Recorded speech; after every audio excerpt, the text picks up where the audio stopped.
নির্বাচনী প্রচারে শওকত মোল্লাকে নিয়ে আইএসএফ এর চোর চোর মাছ চোর গান নিয়ে এবার মুখ খুললেন শওকত মোল্লা।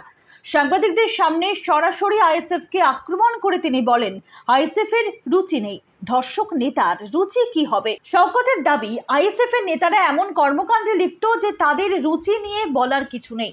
এক নেতা মহিলার সঙ্গে 3 বছর মেলামেশা করার পর ছেড়ে দিয়েছেন এবং ধর্ষণের অভিযোগেও জড়িত।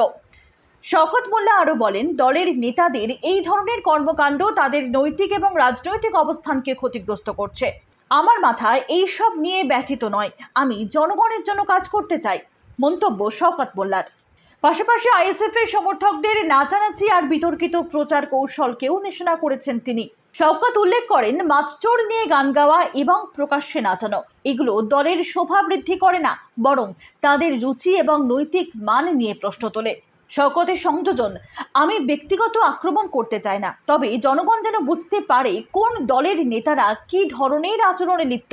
আমাদের লক্ষ্য শুধুমাত্র সুষ্ঠু নির্বাচন এবং জনগণের স্বার্থ রক্ষা করা। আইএসএফ এর কোনো রুচিবোধ বলে কিছু নেই।